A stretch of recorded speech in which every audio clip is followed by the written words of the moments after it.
Thank you. Thank you. Oh, thank you. Thank you. Good evening and welcome to Twisted Friday Nights. I'm your vampirist host, Regina Twist. Uh, I'm just gonna break with that because I couldn't keep that shit up all night. Anyways, yes. Welcome, thank you. Yes, welcome to Twisted Friday Nights. As I said, I'm your hostess, Miss Regina Twist. This is our second episode. As you know, 2 weeks ago, we launched our first episode of Twisted Friday Nights right here on the Night Vision Network. Yes, and now this is our second episode. This is also, as you can see, our Halloween episode. Our Halloween. As you can see, I'm all vampired out. And with all these great makeup, and I've got the teeth. Can you see my teeth and my eyes? But yes, this is serving as our Halloween episode as well. And we've got some great things in store for you. Normally, at this point in the show, I'm going to try to actually be a little bit like a late night TV host and, talk a little bit about what's going on in the dark world and in the gothic world.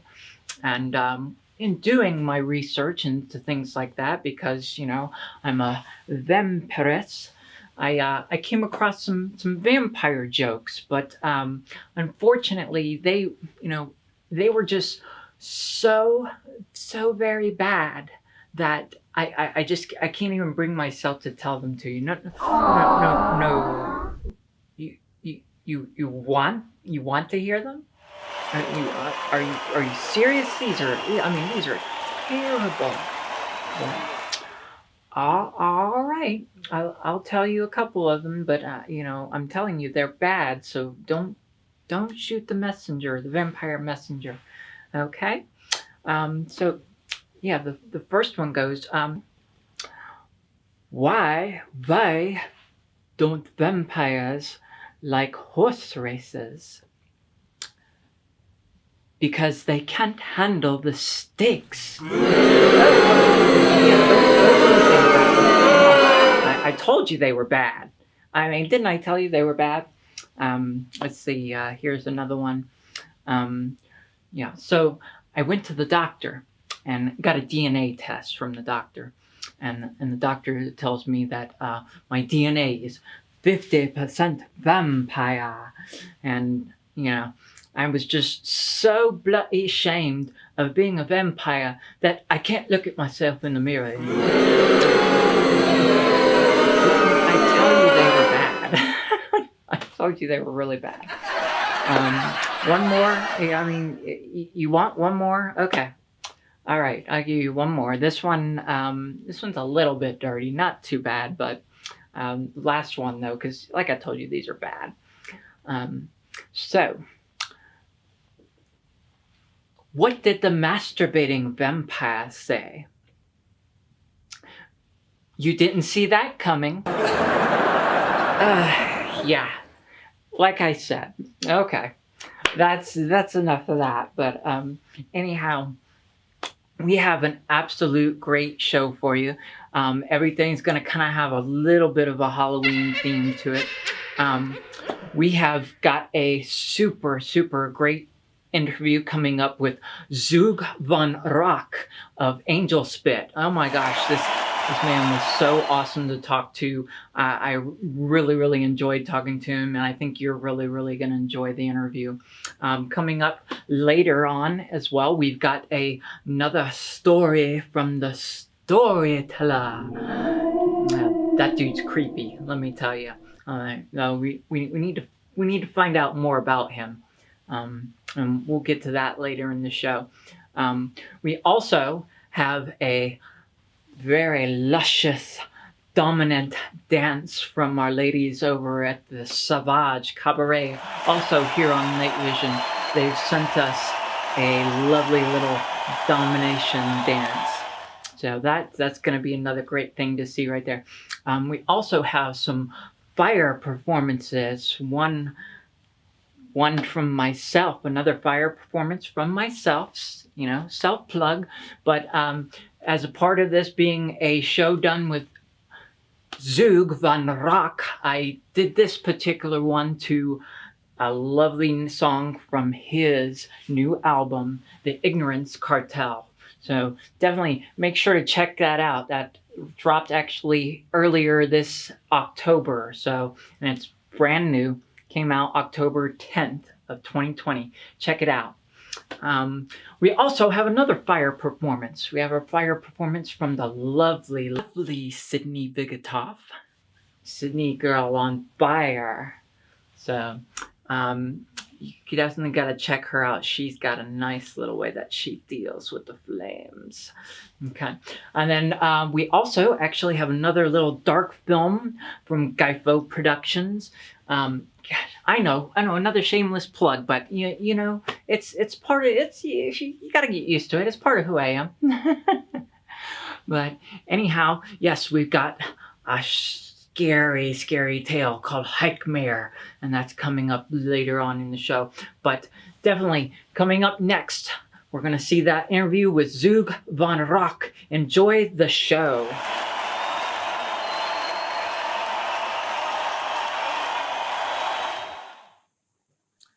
Hey everybody, and welcome to Twisted Friday Nights. We've got another awesome interview for you here on Night Vision.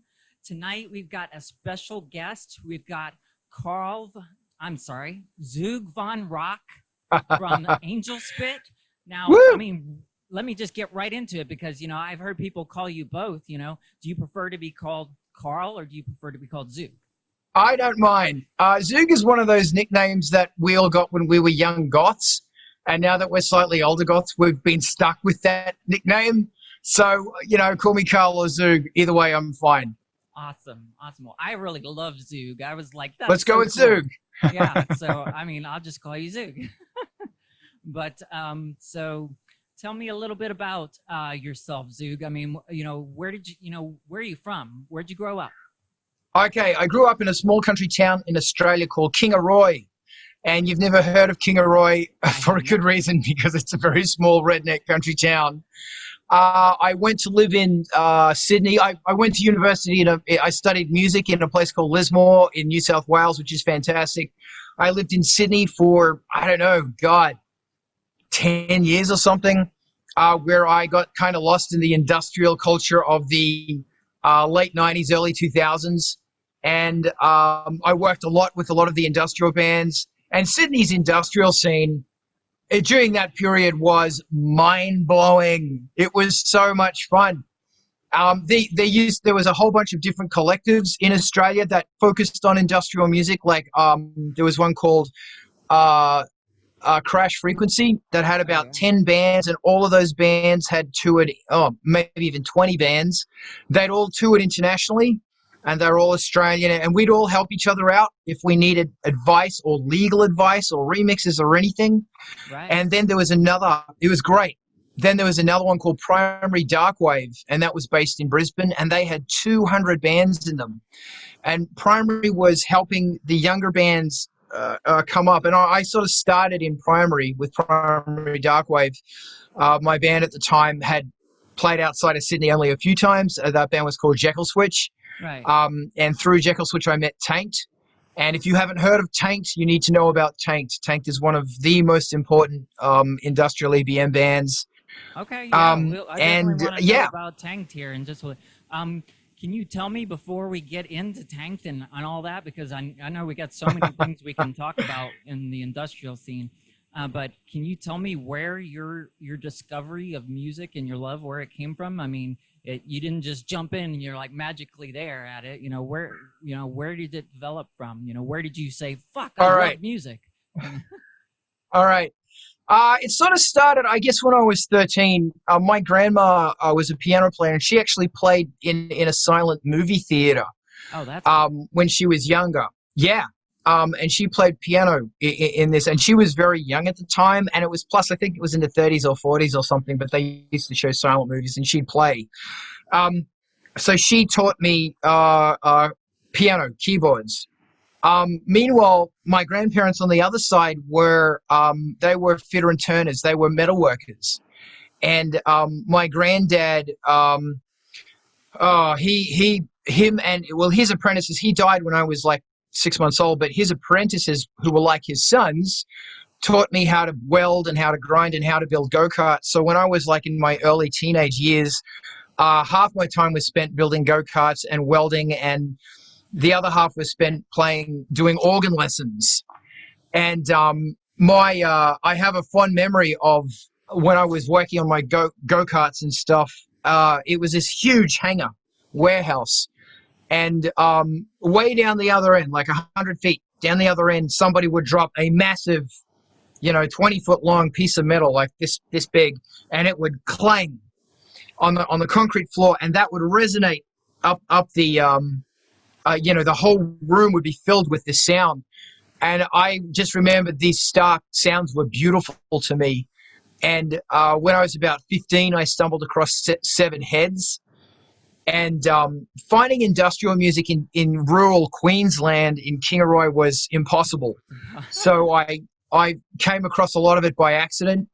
And then I discovered the sampler when I was, I bought my first synth when I was 14.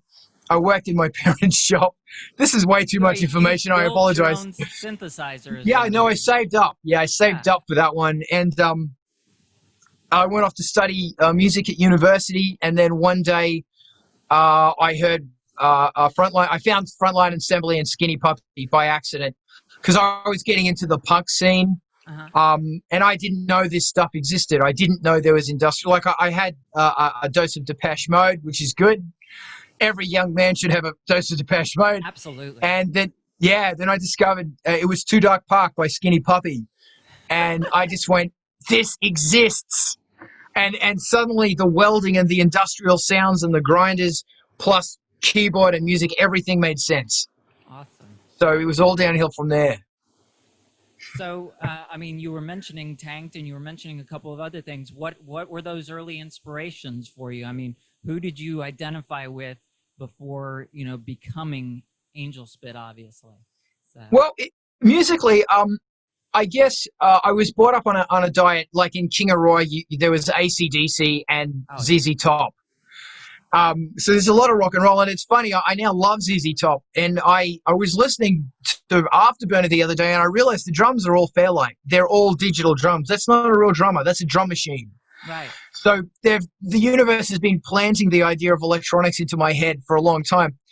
But when I was at university, there was a radio show on Saturday nights from 6 till 9.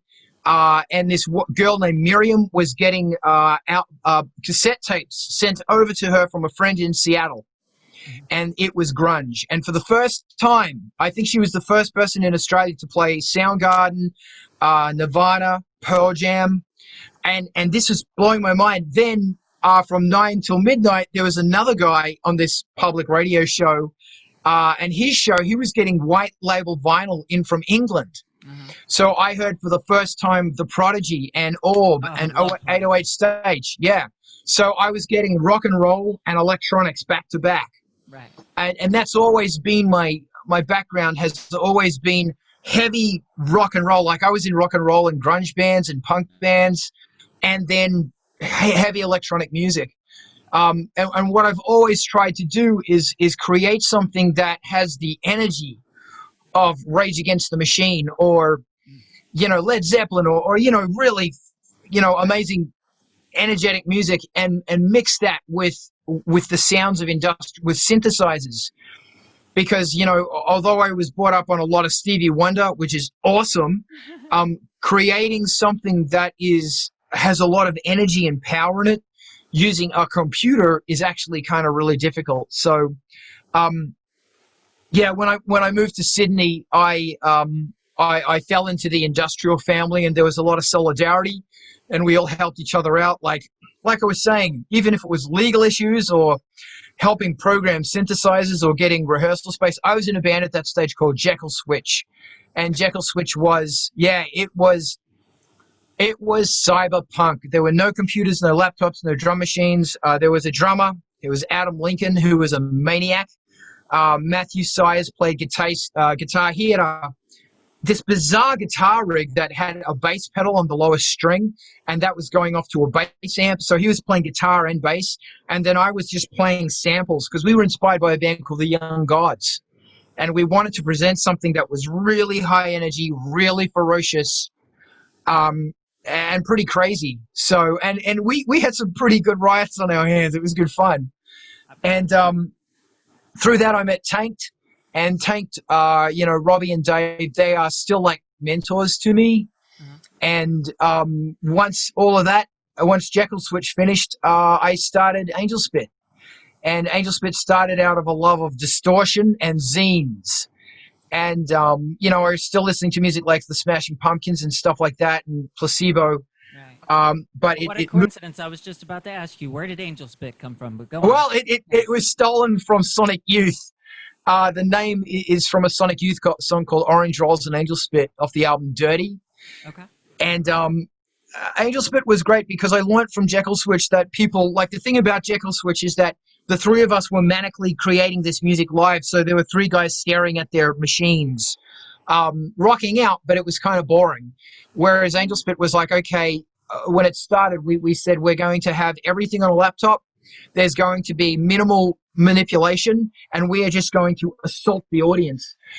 Because another thing that happened was that Australia, you remember when Peaches first started, Peaches. Right, yeah. Yeah, she came out, and her support band was a band from Berlin called Cobra Killer, or Cobra Killer. Cobra Killer, yeah. Yeah, and Cobra Killer was signed to Atari Teenage Riot's label, Digital Hardcore. And Cobra Killer was basically two girls, a 909 drum machine, a basic sequencer, and a whole bunch of red wine. And they would get absolutely shit-faced drunk. And they came out in 6 foot, 6-inch stilettos. And these girls caused a revolution in Australia because, everyone loved Peaches, but Peaches was kind of like, you guys need to see this band. And as soon as they left, all of these duos with laptops and drum machines started popping up where it was just two people with a microphone going at it. And Sydney is a brutal town to play in. Like, if the audience don't like you, they'll let you know. America's great because people are very encouraging. Have you but ever played in Philadelphia? Because it sounds like Philadelphia and Sydney are very similar. So, well, I've had Philadelphia still has the American attitude, which is yes, like let's party, let's do this, yes. So they were very friendly crowd, and they wanted to party. Whereas Australia, it's like prove what you got. yeah. And although that's changed a lot, I think Australia's become a lot more friendly. But when we started, that's how we cut out the mustard. And it wasn't about, we're here to entertain you. It was, we're here to offend you.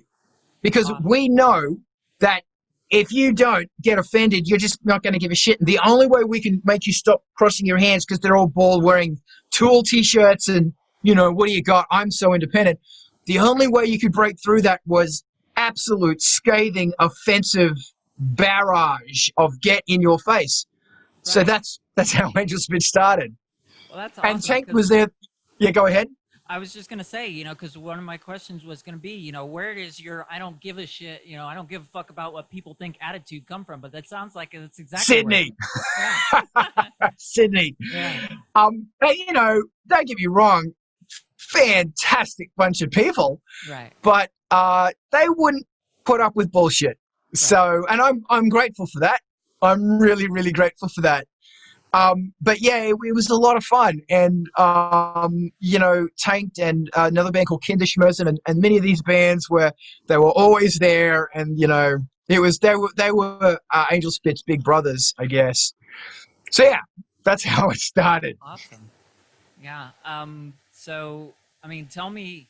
I know whenever I've had like a completion of something that was the first in my life, I was like wrought over with all kinds of emotions. So tell me what it was like when you guys completed your first album, and it was out there, and it was finally amongst the people and stuff. It was scary, right? And it was because like when Angel Spit started, there were really mixed reviews. Like there was a really big gothic magazine, industrial goth magazine from Portugal, and I don't remember its name, but they had the best band of 2007, and each year they did the best band and the worst band. And Angel Spit was the first band I think ever to get both. I saw that, and I was like, Yeah. how does that even happen? Well, I think the thing about it was that the sound when it first came out, and everybody says about Crunk House, oh, it's an amazing album, it's amazing, it's so amazing. It's like, no, people hated Crunk House. Like, they hated it. When Crunk House first came out, EBM was a very established thing, and not that I mean to take anything away from VNV Nation or Covenant, there was a sound in industrial music. It had become EBM. It had become, we're going to sing about love and Wolsheim and how lovely everything is, and we're going to drop acid and ecstasy, because that's what used to happen at clubs, and everything's really lovely, yay, yay, yay, dance until 5 a.m. But Angel Spit was, fuck that. This is rock and roll. This is punk. Right. Fuck that. So I guess dare I say, if EBM was ABBA, we were kind of trying to be something along the lines of the Sex Pistols, but I should be shot for even suggesting such a thing. And that's why a lot of people said, I hate this. Like, there are two people screaming, and it's all distorted, and it's nonsense, and I hate it. Meanwhile, people who were more into industrial music said, this is industrial. If you were brought up on Skinny Puppy and SPK and Seven Heads and, Hard Front 242, Right. This is it. This is industrial music. You had like a split right down the middle of people Yeah. who loved you and hated you. But I mean, Yeah. that's really where you get somewhere. You don't get somewhere without having the haters too. Yeah, yeah. And it's funny that something I always try and do with Angel Spit is each album is something different. Like the first one was all about medical stuff, and it had a pretty hard rock sound. And Crunk House has got a hard rock sound to it. Then Blood, Death, Ivory was kind of King and Queens gone insanely wrong, and it was more synthesized because that one was done in Berlin. I didn't have all my friends and all my gear. I only had limited stuff, so I had to use what I have. The Hideous and Perfect was very hard, raspy, cyber punk. It was punk. Then the next one was pop rock. Then the next one was more cyberpunk, but really rock orientated. Then it flipped back to electro. So I'm always trying something new. And it's funny that a lot of people will like that. Everybody who likes Angel Spit seems to have a favorite album. And Right. some people it's that really electronic one. I love that electronic one. And other people is I really like the hard industrial rock stuff, like the Products. So, and that's what's kind of cool is that, I try for each album to be different. Keeps it Right. fresh. Well, I mean, you've already been influencing us here. Woo! We here at Night Vision, we've got one of my best friends who runs one of the sections of Night Vision, which is called Ritual, and we've already played, one of the songs from your newest album, which Cool. was, Happy Little Coma, and everybody has told me. I unfortunately couldn't be there that night, but everybody told me it rocked. So. Awesome. And that's actually got the voice of Melody Lynn from Queen of the Static Opera in it. And if you don't know about Queen of the Static Opera, you need to. She is amazing. I will definitely check into her because And- I love doing my research. All right, cool. And another fun thing is that that song was kind of conceived with a guy named Keith Jensen, who's a videographer. He does Angel Spit videos. And I have a thing whenever I do a video with someone, it's like, do whatever you want. Whatever you want. Do whatever you want. Go crazy. It's yours. And Keith was always following my lead on stuff. And this time around, I said, okay, let's come up with an idea together, and I will write a track, and then you do the video. So we kind of spawned this idea together about AI taking over, and it's on dating apps, it's everywhere. But that's a rant for another time. Yeah. So tell me about, you guys, you guys have such an awesome look. I mean, I fell in love with the look of you guys immediately because I'm very much about, put together looks and things like that. And your mechanized look, your latex look, all of that was just like, oh my God, I'm in love. So tell me, where did that come from? Where did your signature look come from? I was brought up with I was brought up in a family of my parents sold menswear, so I've always been surrounded by fashion. My sister's actually a fashion designer, and so I've always had this love of fashion, and like Gaultier did a range that was inspired by Marilyn Manson, Right. and it was beautiful. And McQueen, I love fashion, as you know, and there's not a lot I can do. And the thing I've learned about fashion is whatever it is you can do, you just do it, Right. and you do it as well as you can. And I always, for each album has an idea. It stems from something. And the thing is that the music comes from that, the lyrics come from that, so does the fashion, so does the video. All you need to do is have that defined seed, and the tree will grow. So, for example, the last one was about the concept of a horrific future. So the most recent one, I should say, called The Ignorance Cartel. Right. So I got a painting done. I commissioned a painting by an artist named N Tez. She's in Canada. N's in Canada. And, I've been kind of knowing Anne and working with Anne for like 10 years. And finally I said, paint me a painting. And the premise was to design something terrifying. And normally it's a photo. The covers are always photos. But this time I wanted to try something different. I wanted to try what would Anne's interpretation of this idea be. And, whatever you're surrounded by at the time, whatever you can turn into something really cool, wear it. And that becomes fashion. And I think it's really important for industrial music and, Gothic, dark wave to always be pushing the boundaries. No matter what your medium is, it might be music or fashion or art or, whatever. Wow. Push the boundaries. Because there's no status quo here. Right. Like we are a tribe of artists who are free to do whatever the fuck we want. And we're in this thing because we don't like people telling us what the fuck we want to do. So I can wear whatever the fuck I want. You can wear whatever the fuck you want. And hey, man, we all have Skinny Puppy or Bauhaus in common, so it's fine. I think we have got to keep pushing that boundary because it's fun. Absolutely. So you just mentioned the Ignorance Cartel that dropped on October 10th of this year, correct? Yeah. Yes. So people check it out. Definitely Check it out. Yes. I think we just lost some light. It looks actually great. I love it. You look fantastic now. There we go. Sorry about that. That's fine. But so yeah, we were just talking about the Ignorance Cartel. So you were kind of getting into the explanation of it a little bit, of a dark future and things like that. So tell me, what is the Ignorance Cartel, or do we not get to know? Is it for each person to find out? Yeah, it's there's a lot of for each person to find out going on. I don't like telling stuff straight up because there's a lot I want people to delve into. But this one is very inspired by what's going on now. Right. And I actually wrote this album before the pandemic, and it was produced when the pandemic started and everything started really coming apart. I wanted the music to be more angry. So I took the tracks and I made them even more angry, although the lyrics were already written. The whole concept behind the album is that there is this war, intellectual war going on between the witches and the pilgrims. And the witches are going, well, there's so much stuff in the universe we don't know about. There's all this stuff, these fantastic ideas that we don't understand, but we're going to tap into alchemy or science or, whatever you want now. And we're going to explore these undiscovered truths, and we're going to find these new truths. Whereas the pilgrims are saying, no, wait, there is one absolute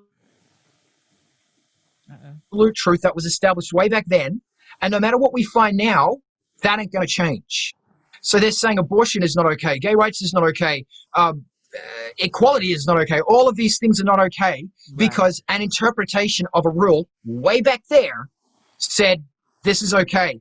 And if you really delve into it, like if you really, really delve into the ancient texts, the Bible, it's pretty arguable what is being said about, gay lovers. Right. Hashtag Rose of Jericho for those who know. That, a lot of the great kings had lover boys. But and this is what's happening now, is that we are in a time where science and research is saying, gee, something bad's happening with the atmosphere and the global temperatures. Maybe we should be doing something. The Pilgrims are overwhelming, like, not really. Yeah. The pilgrims are like, not really, because the oil barons are saying, no, it's fine, don't worry about it. We have the same thing happening with equity, like I said, with abortion issues, with gay rights, with so many things. And it's this establishment that is saying, no, we're going to hold you back. We're going to put judges on the Supreme Court. We are going to stop this at every point. All we want, all these witches are saying is, please don't treat us like shit. Please treat us equally. And now we have an army of people who are standing behind the witches going, yeah, we need to start treating these people with equality. And the concept of the ignorance cartel is, it is the army of idiots. It is the mob that is that are bound by ignorance, that are holding us back.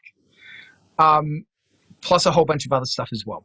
Well, you kind of already answered the next question I was going to ask, which was, how has the pandemic affected, your musical drive and everything like that? But, it seemed like, you were like kicked it into even more overdrive. So. Well, that's a really interesting question, because I have a sort of a meeting, a Zoom meeting every Sunday with people on my Patreon, or people who aren't on my Patreon, or whatever, and everyone's free to join. And we jump on at 10 a.m. LA time, and we talk about the problems that artists go through: writer's block, loss of focus, distractions, all of these things. And because we're in a time now where it is so difficult to stay focused, and it's so difficult to be sideswiped by disinformation. And another thing this album talks about a lot is disinformation. Like, you can argue with somebody about global warming, but the problem is that this other person might have a whole bunch of their alternative truth that says, no, global warming isn't true, because we are so cluttered down in this bullshit that is blocking science. It's blocking factuality that is being presented. I basically, these meetings are about artists getting together, staying focused, staying driven. And if it's not for their audience, then it's for themselves. Because our tribe is a creative tribe, and our tribe has to, document how the individual is feeling and how the individual is going to get through this. Because what we're going through right now, this will be taught in schools in 100 years. Yes, it will. And what's about to happen in the next month in the United States will be taught in schools for the next 100 years. So we need to document this. This is hotter than the 60s. We got to keep going. That's excellent. I completely agree. So, we're getting close to, which, thank you so much. This has been great. I've really enjoyed talking to you. You've got some great insight on things. My final question for you is, what's in the future for Angel Spit? Okay, thank you. The next thing is, we're releasing a VHS tape. And it's from the Ignorance Cartel. There are 14 tracks on the Ignorance Cartel. And what we're doing is, we are releasing a video version of every single track. And it's being done on VHS. And I've teamed up with the Basement Labs, specifically a gentleman named The Liar, who I've had the pleasure of working with for 10 years. And I've reached out to a bunch of directors who have worked with Angel Spit in the past. And the video has an R rating on it. And the rule is, they can do whatever they want. And they can go as hard as they want, or not as hard as they want, whatever they want. And the reason I'm doing it as a VHS is because when I was a kid, you couldn't just go to YouTube and type in whatever, and up would come every 7 hit song you've ever seen. You had to look for it. So these research. You have to do your research. You have to fact check and do your research. These raw R-rated, although, they're not all going to be R-rated. they're all on VHS. And the crazy thing about VHS is outside the reach of the great algorithm that controls YouTube. And for those of you who don't know, if you're a DJ and you put your set on YouTube, YouTube will shut it down, or they'll stop the monetization of it. Same with Twitch increasingly, because because it's a copyright infringement. Right. And if you have content, like Angel Spit has a song called Fuck the Revolution that's been out for like 10 years, and I got a copyright, I got an infringement notice like yesterday saying, we've had to put this under various age restrictions because you say the word fuck. Hey man, fair enough. But if you do something on VHS, you don't need to worry about that shit. Right. Because the algorithm can't fucking touch you. Then what we're doing is we're taking each of them, censoring them, and then we'll put that censored version onto YouTube. Because Angel Spit's thing is that everything will be free eventually, and it will be you can watch everything we've done on YouTube. You can watch all this, listen to all the stuff on Spotify. It's all there. Awesome. VHS, yeah, it's the future. The future. In the past, in the future. Yeah, the future is retro. Right. That's awesome. Well, again, thank you so much for joining us tonight. I really enjoyed your time. You're going to be, everyone I think is going to just love this, and it's just going to go out everywhere all over Night Vision. So thank you very much. Thank you, Regina.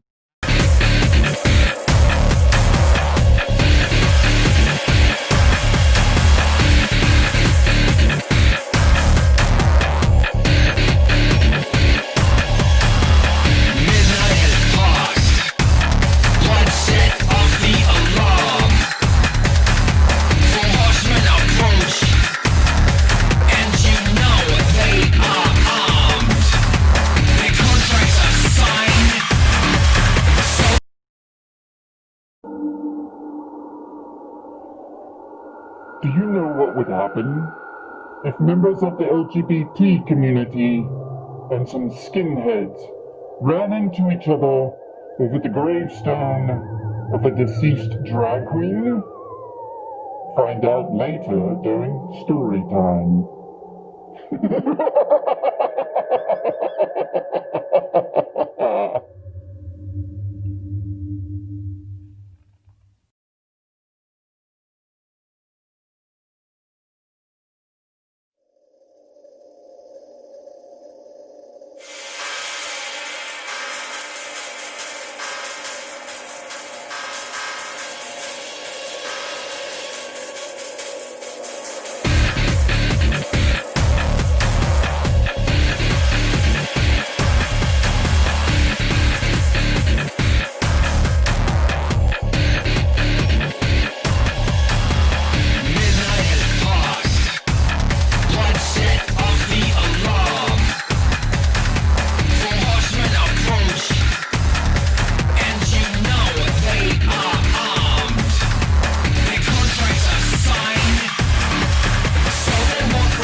So on our last episode of Twisted Friday Nights, we introduced this really creepy guy known as the storyteller, who loves to tell us his spooky stories. Well, as he has actually agreed and joined on to be a part of the whole season. So we'll get a spooky story just about every episode. But since he has decided to join us and be a part of the show for the entire season, I thought, we need to get to know this guy. I mean, all we really know about him is, the storyteller. So, we're going to reach out to him here in just a second, see if we can't learn a little bit more about him. Hello, Mr. Storyteller, are you there? Yes, I can hear you. Oh, well, welcome. Thank you for agreeing to be part of our show and agreeing to tell these spooky stories on our show. We really do appreciate it. Telling scary stories is all my pleasure.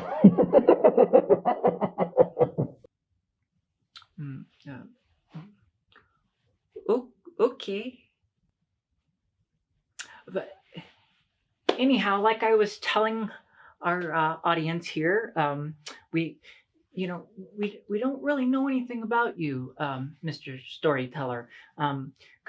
Would you mind, we got to learn a little bit about you. Like, could you possibly, tell us your name? My name is of no consequence, as you may have heard me say on several occasions during story time.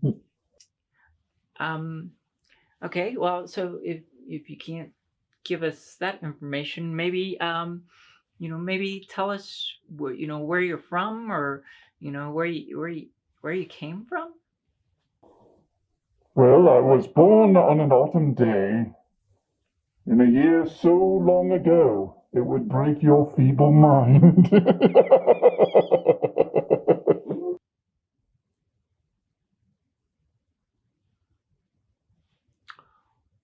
Okay, well,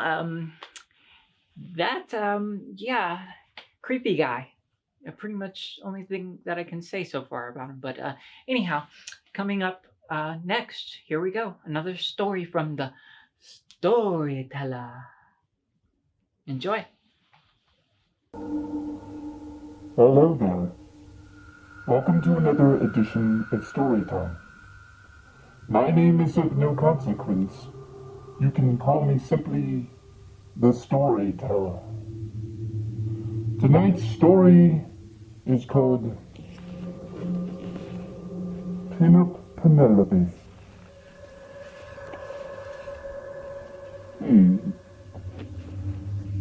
Interesting. It starts in a cemetery. I like it already. Yes. Oakland Cemetery turns out to be more than a fun golf hangout spot the night Stefan got possessed. He had stood with his boyfriend Teddy at the grave marker of Robert Dewey, better known in the Atlanta LGBT community as the drag queen Norella Pinup Penelope. I've both pinned up people and been pinned up myself. It's quite pleasurable. You should try it. They were sharing Norella's life story with some friends moments before a group of neo-Nazi skinheads entered the hallowed grounds, looking to stir up trouble. 1948 to 1989, only 41 years old. Art read aloud the dates on the tiny marker, easily hidden by larger surrounding headstones. He tried in vain to tuck his long midnight black hair behind his ears as cold October wind blew through the graveyard, sending shivers up his spine despite the black leather jacket he wore over his bare chest. How did she die, he asked. I do love the color black. It's definitely my favorite. She was murdered, Stefan paused to give reference, deeply inhaling in the frigid air. He sported spiked dark hair with blonde highlights. Stabbed to death. A Stonewall Riots legend snuffed out by a homophobic psychopath. Sounds like my kind of person. At least the psychopath part. That's awful. Monica's purple streaked black hair and her multiple face piercings did little to serve as a distraction from the sorrow written across her dark-skinned face. Terrible way to go. Totally, Darlene added. She'd shaved half her head of dark brown hair. The other half she dyed bright red. Her heavy eyeliner gave her raccoon eyes. She wore long, dangling lightning bolts for earrings. That's some bullshit, she said. I wish I had known her, Teddy bowed his head, full of short-cut blonde hair, but she died 2 years before I was born. Stefan placed his arm around Teddy to give him comfort. I'm sure she would have liked you, babe. You're becoming quite the drag queen yourself. Daw, Teddy leaned against Stefan's shoulder. Thank you, honey bear. So disgusting, these acts of love. A group of 4 skinheads emerged from the darkness provided by a looming oak tree. They followed up their crunchy footsteps over autumn leaves with twisted laughter. Patches, a self-appointed leader wearing a military coat covered in white power and swastika patches, stepped forward. Well. Patches' smile spelled trouble. If it ain't our lucky night, look what we have here. 2 goth losers, 2 faggots, and a nigger girl. We must have hit the jackpot. What did you say? Monica placed her hand on her hips, faced the skinheads. I know you didn't just call me the N-word. So last century, Teddy said. And faggots? Stefan smirked. Really, guys?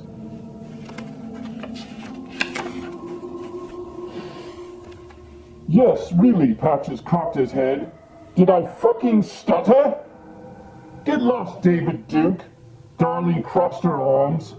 It's a little past curfew for you and your play school friends, isn't it? Yeah. Art puffed out his chiseled chest and flexed his shoulders. Best do as the lady says. Besides, it looks like your mommies forgot to put beanie hats on your slick heads before you left the house. Wouldn't want you catching a cold.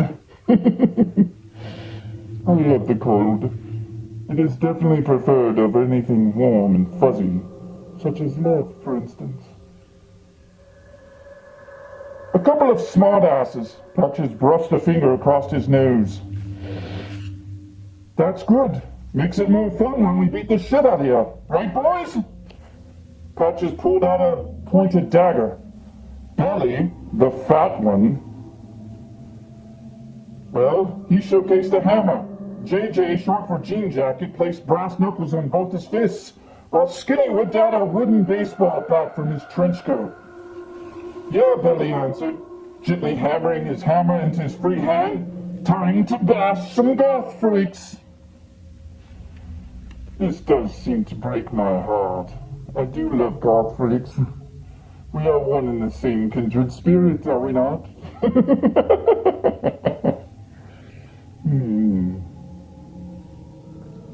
Whoa! Stefan stepped forward with extended arms and palms out. Wait a minute. Weapons? That's a little unfair, isn't it? Fuck fair!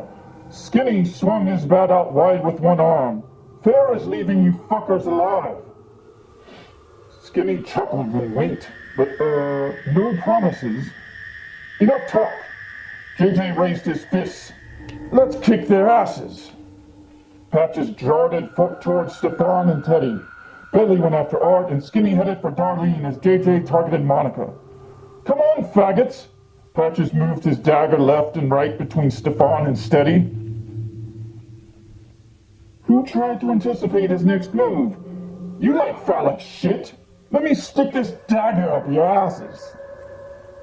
You so much as touch me with that bat, Darlene put on a brave face as Skinny approached, moving beside Art, who faced off against Billy and his hammer. And you'll regret it.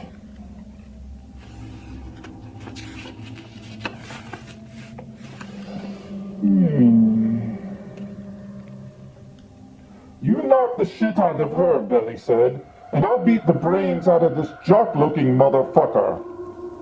Come on, nigga girl, JJ chased Monica behind a cross-shaped grave marker. Let me show you what a real pounding from a white boy feels like. Don't fucking touch me, Monica yelled, using the marker as a temporary shield. All right, pretty boys, Patches threatened both Stefan and Teddy. Which of you should I penetrate first? Patches made his move. He lunged at Teddy with his dagger, but Stefan intervened.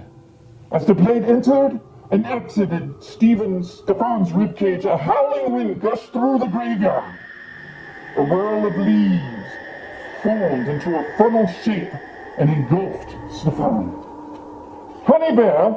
Teddy shrieked. What the fuck? Patches looked confused as he studied the funnel. Hey guys, check this out. The funnel cloud lifted off the ground. Leaves blew away, revealing a levitating Stefan. I do love levitation. It's one of my favorite pastimes. You should try it. His eyes rolled into the back of his head, and his back arched backwards with his arms and legs fully extended. Blood pooled from his dagger wound. Everyone's attention focused on the spectacle happening before them. What the hell? Billy's mouth fell agape. How's he doing that? This is quite a good story, I believe. I'm rather enjoying this. Stefan's eyes began glowing bright white. His head snapped forward. An otherworldly, low-pitched, high-pitched voice thundered from his mouth, sounding louder than what seemed possible. Leave now! Fuck you, twink! Patches pointed his dagger at Stefan's floating body from a few feet away. How the fuck are you doing this? Leave now, and none of you will be harmed!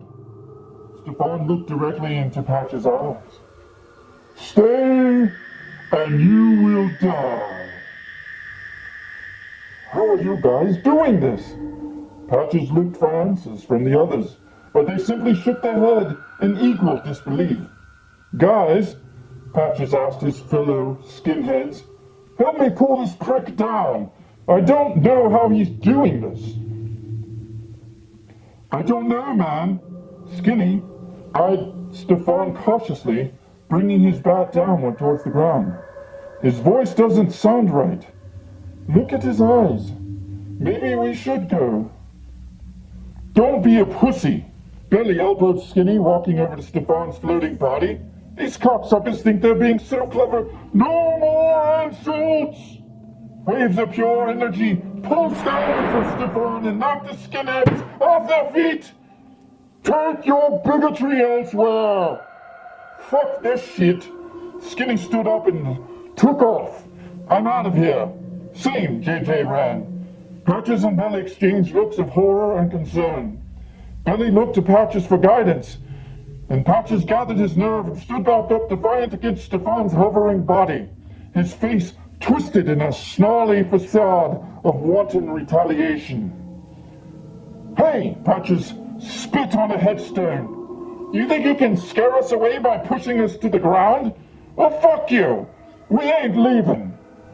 Perhaps this will change your mind, Stefan's altered voice declared.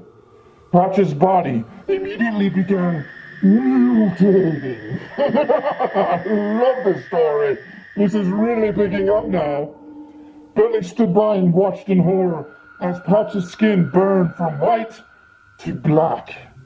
Patch's chest grew outward until he had a set of female breasts. The bulge in his pants dissipated as his penis reformed inside into a vagina. "Help me!" Patches screamed. "Holy fuck!" Billy yelled at his mutated friend. "What's happening to you?" Before Patches could answer, a noose formed out of thin air around his neck.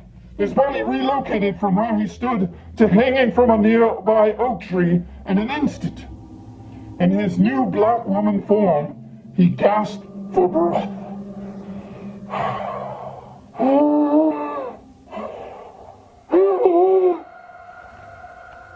I once gasped for my breath.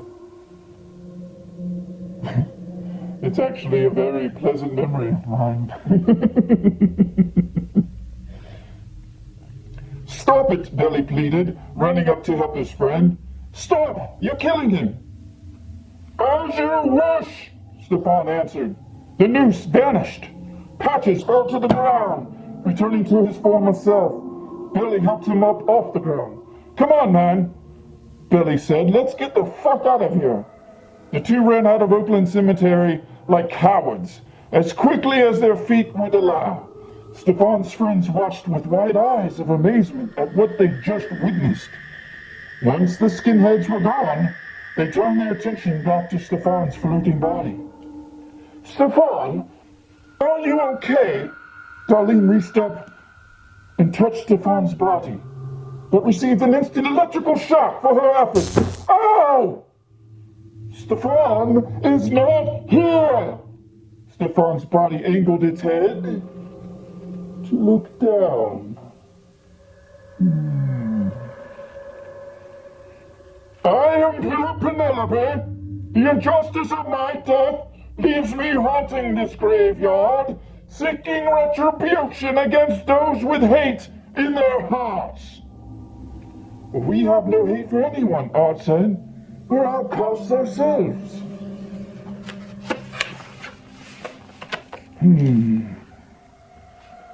"I'm hated sometimes just because I'm black," Monica admitted.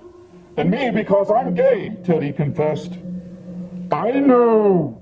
I can feel your suffering and your sadness," Penelope smiled. "But also your strength and your empathy." "Stefan," Teddy pointed to Stefan's stab wound. "Will he be okay?" "Oh, that." Penelope touched the wound, which magically repaired itself. She looked again at Teddy. "I will leave his body now. Be kind to all. Keep your hearts free of hatred, or suffer my wrath." I rather like that part. Stefan's body closed its eyes and gently lowered to the ground. When his eyes opened, they were normal again. Stefan sat up as Teddy knelt beside him. "What?" Stefan struggled to lift up onto his elbows. What happened?" Teddy eyed his friend and chuckled. "You wouldn't believe me if I told you." I hope you've enjoyed this episode of Storytime. I will look forward to seeing you during the next streaming. Until then, happy Halloween and enjoy.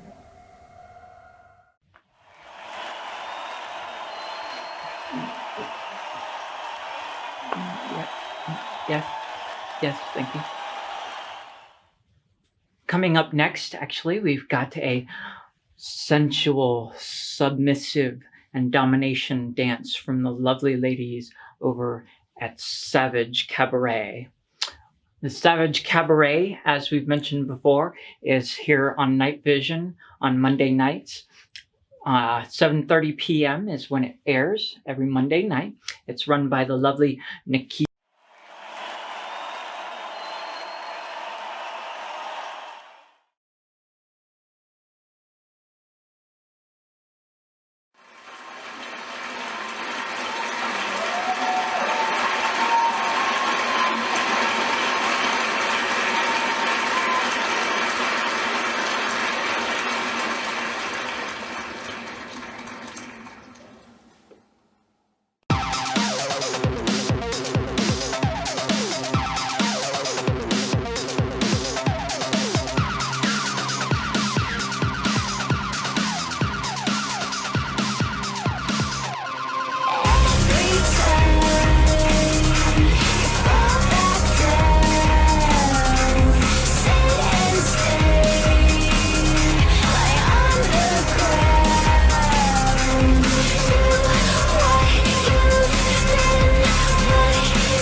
Yeah.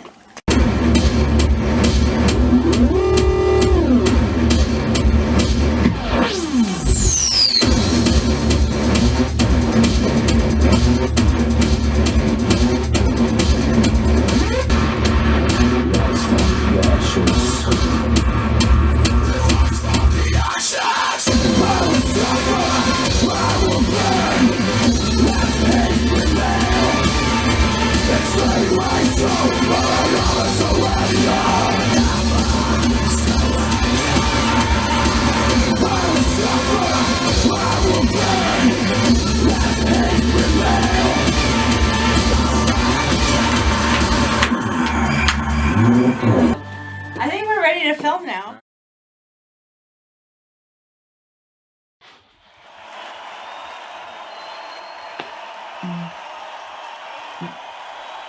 Thank you. So coming up next, actually, this is a new segment we're doing on the show.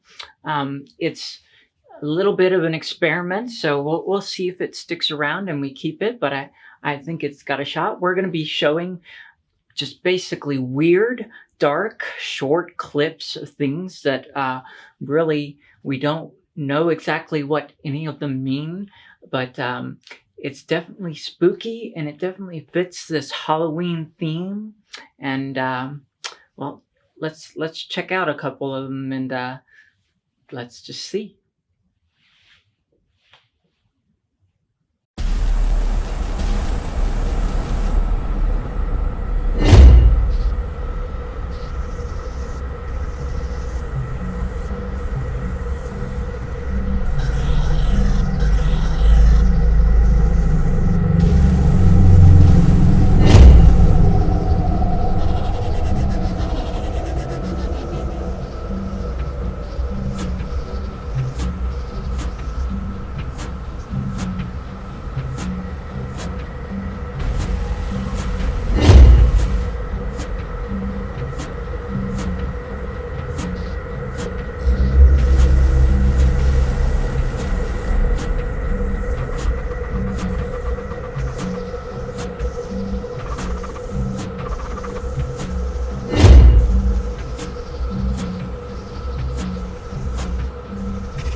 Okay. Yeah. Okay. Yeah. So up next we have another lovely fire performance. This one from the lovely girl who loves fire, Miss Sydney, coming at you. Enjoy.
Welcome back. Okay, so for our final performance piece of the night, we actually have a dark, creepy kind of film from Gypo Productions.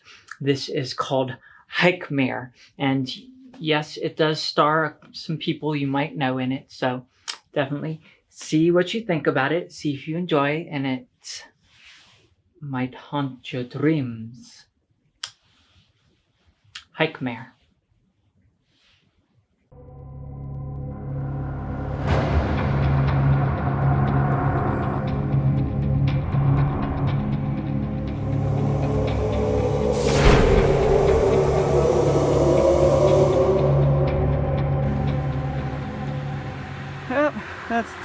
That's the wrong way. Okay, so we're about to embark on a trip through where? Yeah, we're heading into the woods at Dom Creek. It's right here off of one of the off-roads here. So a Yeah, lot of woods there. yeah, some good woods. You can get a good workout in, good hike. And Yeah. you said there's a river down there? There's a river right down there. Sweet, let's go. 100 yards to the entrance of the woods. 500 yards? Yeah. And the water's not far from there? Yeah, maybe about 15-20-minute walk to the water. Oh, that's not bad. Okay, cool. Okay, so we're at Stone Creek. Bunch of rocks across the creek. then it goes that way. There's Sasquatch crossing the rock bed. And stand by for more scary shit to happen, because this is one of those horror movies that's like all recorded on camera. And there's one of the monsters up in the trees. Are you videoing? What was that? Oh god. I don't know what it was. It's coming after. Oh Jesus. Holy fuck, that was scary. Did you see anything? I don't know what it was, but we gotta cross this river. Oh god. Wait, look, there's people. Hey! Did you see anything back there? Have you seen anything weird back here? Like a monster or anything? No? Okay. This is fucked up. Yeah, but maybe they didn't want to hit them. Get out for permission. They're so far, you can't even make them out. Alright, Alright, where are we going? we're going that way. I just wanted to look at the river first. Oh, we're going this way? Going that way. Alright, How the hell are we supposed to cross this? You gotta jump. That's one hell of a jump. Can you make it to the other one? No, can't make it close, but I can go this way. This is probably the best thing to do, is this right here. Oh, fuck. No. Hey, look at this. What is that? Looks like maybe something collapsed down the river. Weird. I'm not sure. I'm not sure I can make this jump. This is a long jump. I'm coming back towards you, so watch out. Don't drop your phone. We had to go this alternate route. Oh, lost my balance. Fuck. This rock right here is not steady. Well, I didn't step on that one. Yeah. Okay. Oh god, I just fell in. Jesus.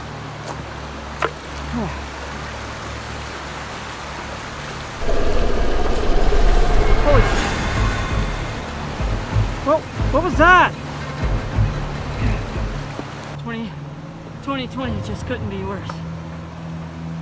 I still don't know what the hell that thing was happening. You think it could have been a fish? That was no fish, no way.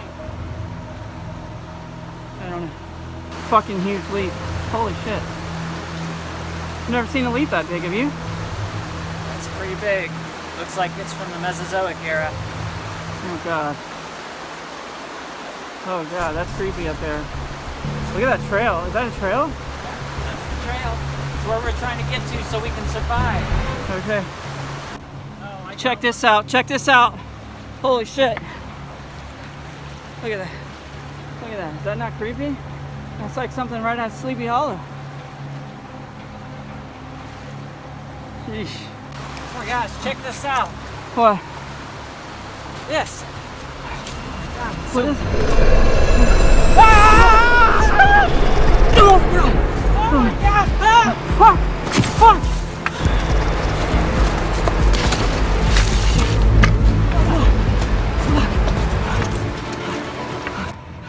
Okay. Okay.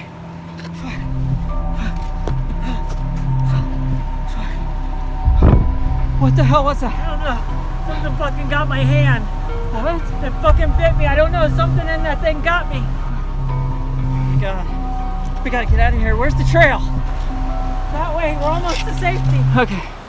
Wait up. Let me see that. Wait. It's fucked up. It's turning purple. We need to get me to a hospital. All right, let's just go. Let's just go. Let's go.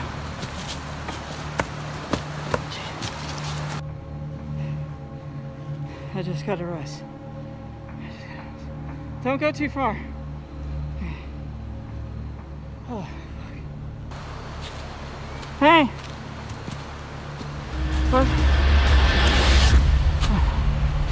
Brianna. Brianna, what the fuck? Hey, hey, this isn't funny.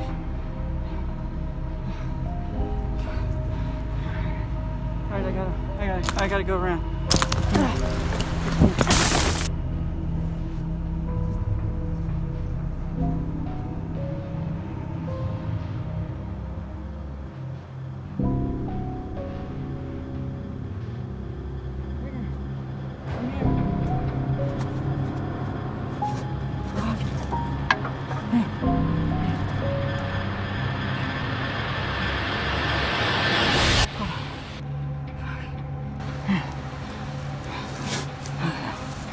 Hey, I need you. I can't get out of here. You know the way.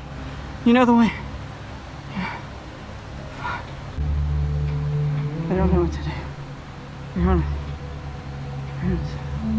sick or something. Or in some kind of fucking creepy fucking voodoo temple. Brianna, we gotta get out of here. You gotta wake up. We can't wait any longer. I've been sitting here waiting.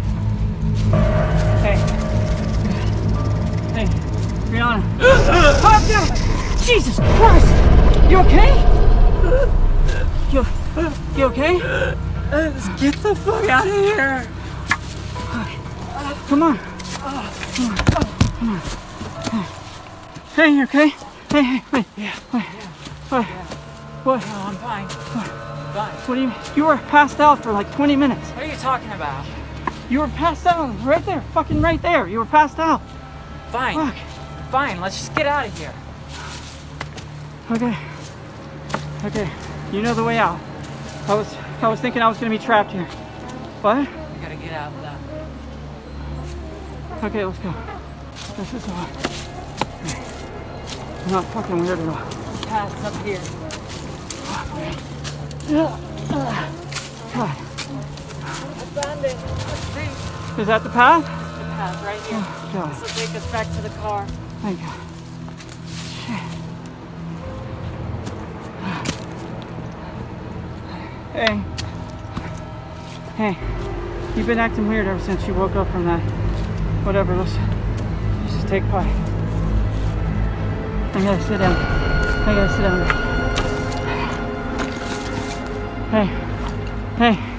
Hey, sit down, take a break. Let's see.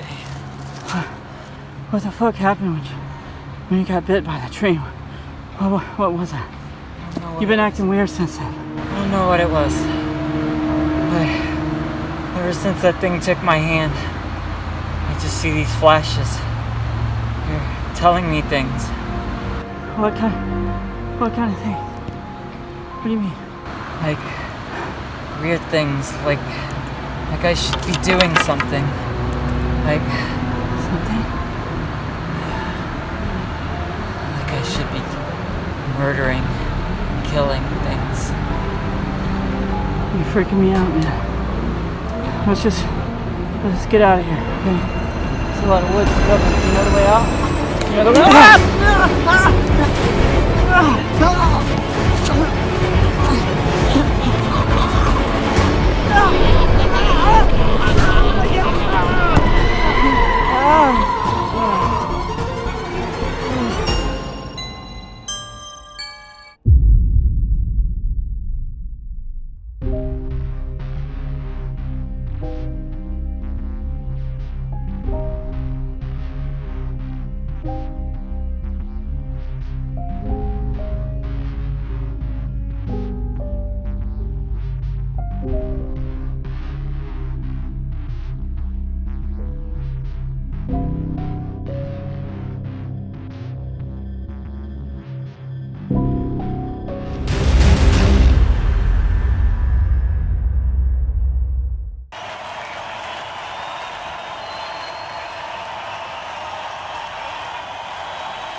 Thank you so very much.